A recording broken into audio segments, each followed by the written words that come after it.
Hello everybody, it is your boy Nando Tech back at it with another video. In today's video, I put apart a $800 AMD gaming PC. So the meaning of AMD gaming PC, though, it means that I will only be able to get an AMD CPU and an AMD GPU.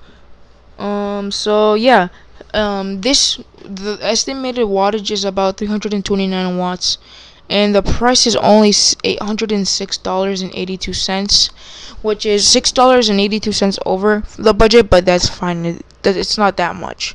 So starting off with the CPU, so to go with the AMD Ryzen 5 3600 6-core 12-thread gaming CPU, because it is $173, and it's a really good price for the very good CPU for gaming, streaming, and some very light content creation. And for $170, this will definitely get you a lot of frames in games, and it's gonna be really good. Its core clock is 3.6 gigahertz and its boost clock is 4.2 gigahertz. And if you really want in the future, you can get a better AIO CPU cooler, or just a better CPU cooler in general, and overclock it to 4.2 gigahertz. Its TDP is 65 watts. It has an SMT, and it has some really good L2 and L3 cache, and it's on the 7th nanometer lithography. And it does come with a CPU cooler in the box, which is pretty good. But I'm just saying, if you want to overclock, if in the future, probably go for another CPU cooler just for overclocking.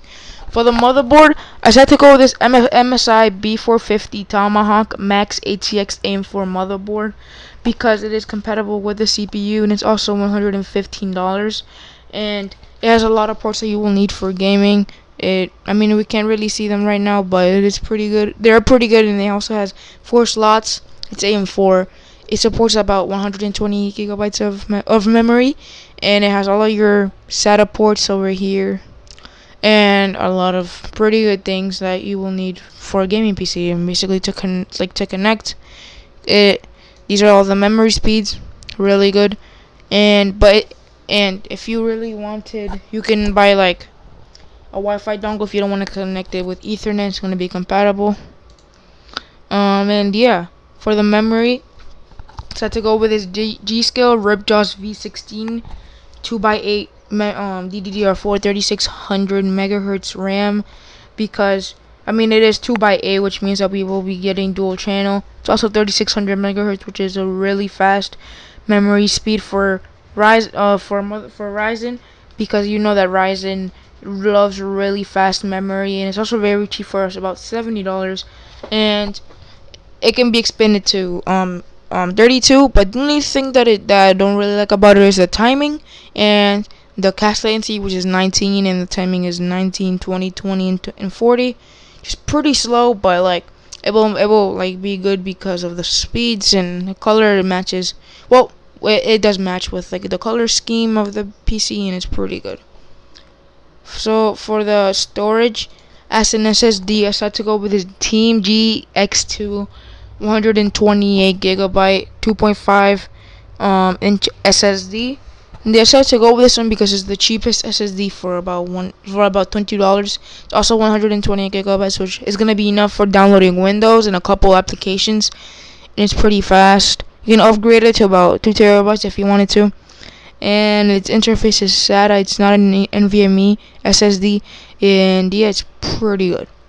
For the hard drive, I decided to go with the Seagate Barracuda Compute 2 terabyte 7200 RPM internal hard drive, because it is $53, and it's also 2 terabytes, and it's 7200 RPM, which is good for installing games and a couple applications.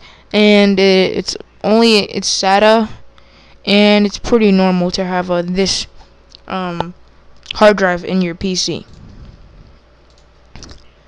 Now for the graphics card, I decided to go with the Gigabyte Radeon RX 5600 XT. This is a 6 gig DDR6 graphics card, Its core clock is 1247 and its boost clock is 1620, which is gonna be easily overclockable because there's three fans. It lights up at the Gigabyte logo lights up, and it has all the ports that you will need, like HDMI display, and all of that stuff. And yeah, it's pretty good. It's pretty good for $270. But if you really want to, you can probably get the 5700. But I just really couldn't fit that into the PC this time around.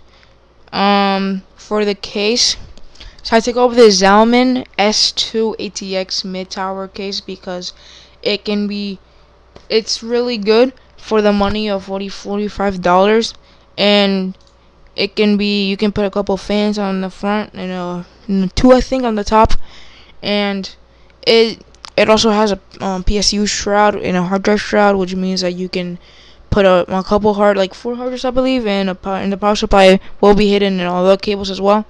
And as you can see, it's pretty good, and it's for $45. It is very fair, and it's probably one of the cheapest case is in the market right now.